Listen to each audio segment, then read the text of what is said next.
शुक्लां ब्रह्मविचारसारपरमामाद्यां जगद्व्यापिनीं वीणापुस्तकधारिणीमभयदां जाड्यान्धकारापहां हस्ते स्फाटिकमालिकां विदधतीं पद्मासने संस्थितां वन्दे तां परमेश्वरीं भगवतीं बुद्धिप्रदां शारदां। శ్రీ మహాగణాధిపతయే నమః, శ్రీ మహాసరస్వత్యై నమః, శ్రీ గురుభ్యో నమః.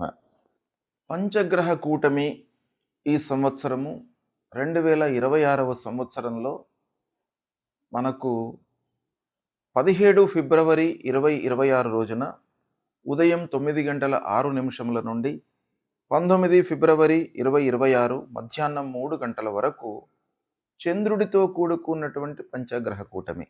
అంటే ఇది 2 రోజులే ఉంటుంది. ఇది అమావాస్య యుక్తంగా చంద్రుడితో ఉన్నటువంటి పంచగ్రహ కూటమి.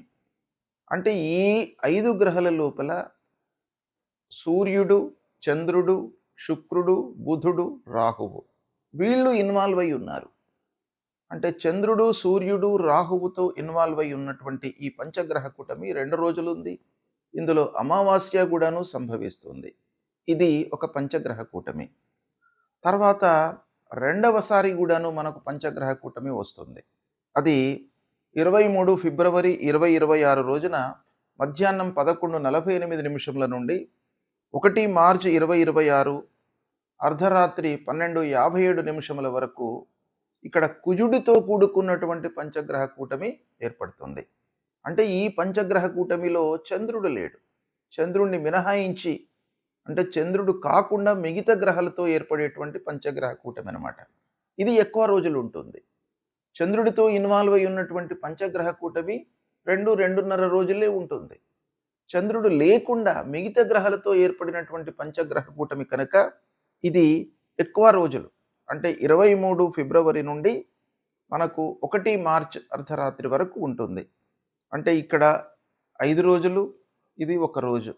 అంటే 6-7 రోజులు ఈ పంచగ్రహ కూటమి చంద్రుడు లేనటువంటి పంచగ్రహ కూటమి అన్నమాట. ఇది చాలా ప్రభావాన్ని చూపిస్తుంది. వ్యక్తిగత ప్రభావం కంటే కూడాను ప్రపంచవ్యాప్తంగా, దేశవ్యాప్తంగా, రాష్ట్ర వ్యాప్తంగా మనకు ప్రమాదాలు, సంఘటనలు, ఆకస్మికమైనటువంటి ఇబ్బందులు, మార్కెట్ లోపల ఉన్నటువంటి ధరలు పెరగడము, పతనం కావడము, ఇలాంటిది మనకు ఊహకు అందనటువంటి ఎన్నెన్నో విషయాలు ఈ పంచగ్రహ కూటమి సందర్భంగా జరిగేటువంటి అవకాశాలు చాలా ఉంటాయి. కాబట్టి ఇలాంటి ప్రభావము, అంటే ఈ గ్రహాలతో ఏర్పడుతున్నటువంటి పంచగ్రహ కూటమి మనకు రాశి ప్రకారంగా ఎలా ఉంటుంది, అంటే వ్యక్తులకు ఎలా ఉంటుంది. అంటే ప్రపంచం అంటే మట్టి కాదు, మనుషులతో కూడుకున్నటువంటిదే ప్రపంచం. అంటే ప్రపంచవ్యాప్తంగా సామూహికంగా ఎఫెక్ట్ అనేటువంటిది ఈ గ్రహ కూటమి మూలకంగా జరుగుతుంది అనేటువంటిది శాస్త్రం చెప్పినప్పటికీ ఇందులో ఇన్వాల్వ్ అయి ఉన్నటువంటి వాళ్ళు ఎవరు? ప్రజలు. కాబట్టి ఈ ప్రజలు ఆయా రాసులలో ఉద్భవించినటువంటి వాళ్ళు కనుక ప్రధానంగా రాశిపరంగా ఈ పంచగ్రహ కూటమి యొక్క ప్రభావము ఎలా ఉంటుంది అనేటువంటి విషయాన్ని మనము తెలుసుకుందాం. కర్కాటక రాశి వారికి ఈ పంచగ్రహ కూటమి యొక్క ప్రభావం ఎలా ఉంది అంటే, కర్కాటక రాశిలో జన్మించినటువంటి వాళ్ళు, కర్కాటక రాశిలో జన్మించడం అంటే మీరు జన్మించినటువంటి సమయంలో చంద్రుడు కర్కాటక రాశిలో ఉండడం అన్నమాట. అలాంటి జాతకులకు ఈ పంచగ్రహ కూటమి యొక్క ప్రభావం ఎలా ఉంది అనే విషయాన్ని చూసినట్టయితే, ఈ పంచగ్రహ కూటమి లోపల మొదలు వచ్చేటువంటి పంచగ్రహ కూటంలో చంద్రుడు ఉన్నాడు. అంటే కర్కాటక రాశికి అధిపతి చంద్రుడు. అలాంటి చంద్రుడు ఇందులో ఇన్వాల్వ్ అయి ఉన్నాడు మొదటి 2 రోజులు. అందులో అమావాస్య కూడాను వస్తుంది, 17, 18 ఆ 2 రోజులు వచ్చేటువంటి దానిలో. అక్కడ ఈ కర్కాటక రాశి వారికి అష్టమ స్థానం అవుతుంది. అది కొంత ప్రభావాన్ని చూపించేటువంటి సమయం. ఇక రెండవ మారు వచ్చేటువంటి దానిలో చంద్రుడు కాకుండా కుజుడితో పంచగ్రహ కూటమి ఏర్పడింది. ఈ సందర్భంలో కూడాను ఈ 2 సందర్భాలలో కూడాను కర్కాటక రాశి వారికి అష్టమ స్థానంలో ఈ పంచగ్రహ కూటమి సంభవిస్తుంది గనక, ముఖ్యంగా అష్టమ స్థానంలో సంభవించడం మూలకంగా మీకు మానసికమైనటువంటి ఒత్తిడికి మీరు గురి అవుతారు. అంటే వర్క్ లోడ్ పెరగడము, మీరు ఆశించిన ఫలితాలు రాకపోవడము, మీరు ఒకటి ఊహిస్తారు, ఫలితము విభిన్నంగా ఉండడం మూలకంగా మీకు మానసికంగా ఒక ప్రెషర్‌కు గురి అయ్యేటువంటి అవకాశం బాగా ఉంది. దాన్ని మీరు కొంత నియంత్రించుకోవడానికి ప్రయత్నాలు చేయాలి. ఆకస్మికమైనటువంటి ఖర్చులు, ఊహించని ఖర్చులు, వాహన మూలకంగా ఊహించని ఖర్చులు ముందుకు వస్తాయి. వాటి రిపేర్లు చేయవలసినటువంటి పరిస్థితులు, గృహ మరమ్మతులు ఊహించకుండా ముందుకు వస్తాయి. ఆరోగ్యపరమైనటువంటి ఖర్చులు కూడాను ఊహించకుండా ముందుకు వస్తాయి. కనుక ముఖ్యంగా ఆరోగ్య విషయం లోపల మీరు శ్రద్ధతో ఉండాలి ఈ సమయం లోపల. ఇక కొన్ని తెలియని విషయాలు, అంటే మీరు దగ్గరి వాళ్ళను మన వాళ్ళు, మన స్నేహితులు, మన ఆంతరంగికులు అనేటువంటి విషయం లోపల వాళ్ళ విషయంలో మీరు ఎప్పుడు కూడాను చూస్తూ ఉంటారు. అలాంటి వాళ్ళ మూలకంగా కొన్ని ఇబ్బందులు, వాళ్లకు సంబంధించినటువంటి అసలైనటువంటి గుట్టు ఈ సమయంలో మీకు బయటపడడము, అంటే రహస్యమైనటువంటి ఏవైతే విషయాలు ఉన్నాయో అవి బయటపడే అవకాశాలు బాగా ఉన్నాయి. కాబట్టి ఈ కర్కాటక రాశి వారు ఈ పంచగ్రహ కూట సమయంలో ముఖ్యంగా దైవ స్మరణ మీరు చేయాలి. అంటే భగవంతుడిని స్మరించడము, భగవంతుడికి సంబంధించినటువంటి స్తోత్రాలు పారాయణం చేయడము మీకు రక్షణగా ఉంటుంది. ఒక రక్షణ కవచంగా మీకు ఆ భగవంతుణ్ణి స్మరించడం అనేటువంటిది ఉంటుంది. కాబట్టి ఈ సమయంలో మీరు దేవాలయానికి వెళ్ళండి, భగవంతుణ్ణి కొలవండి. మీకు గురువు ఉపదేశించినటువంటి మూలమంత్రాన్ని పఠిస్తూ ఉండండి.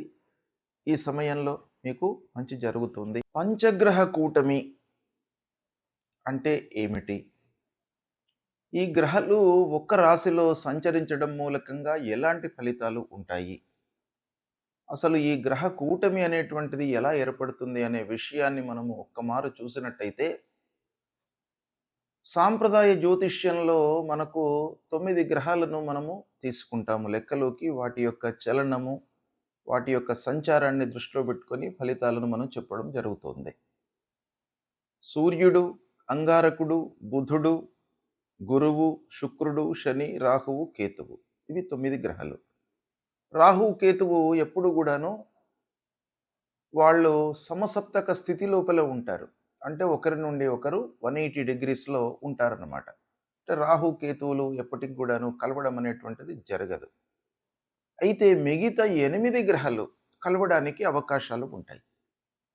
దాన్ని ఆ 8 గ్రహాలు కలిసినట్టయితే, ఒక్క రాశిలో కలిసినట్టయితే దాన్ని అష్టగ్రహ కూటమి అని అంటారు.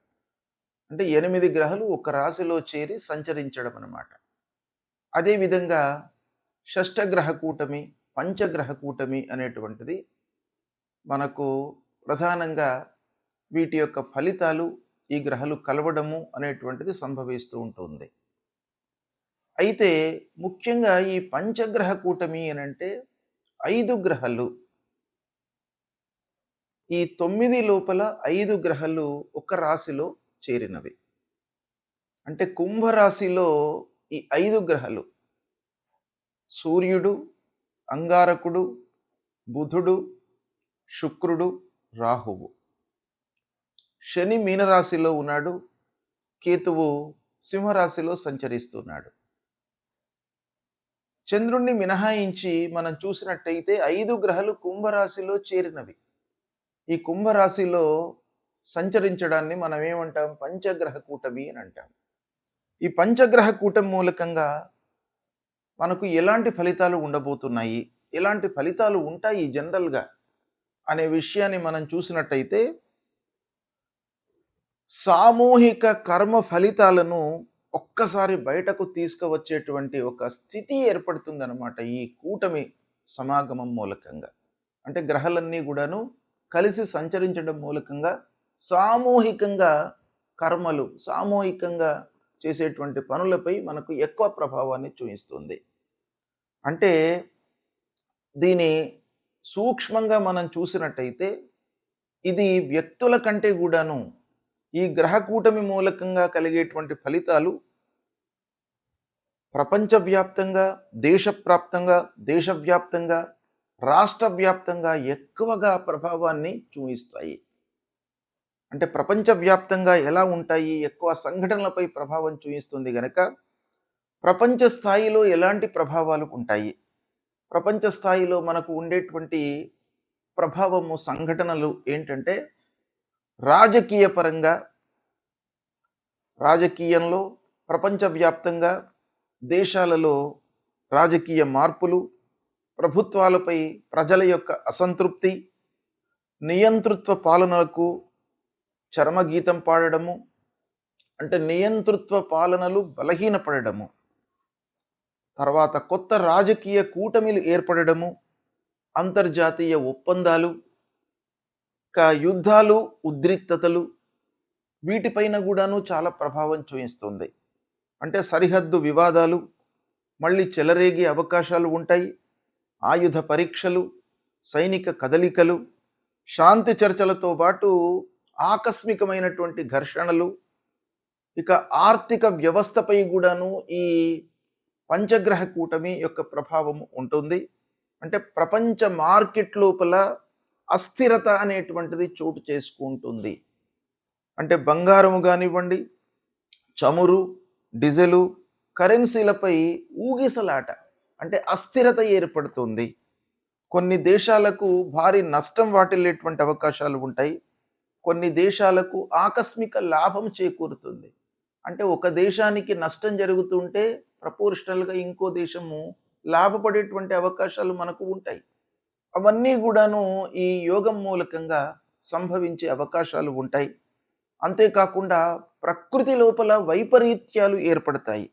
అంటే భూకంపాలు, అగ్నిపర్వతాలు విస్ఫోటనం కావడము, సముద్ర తీర ప్రాంతాలలో తుఫాన్లు ఏర్పడము, వరదలు రావడము, వాతావరణంలో అతి తీవ్రమైనటువంటి మార్పులు ఏర్పడము, ఇలా ప్రపంచవ్యాప్తంగా జరిగేటువంటి అవకాశాలు ఉన్నాయి.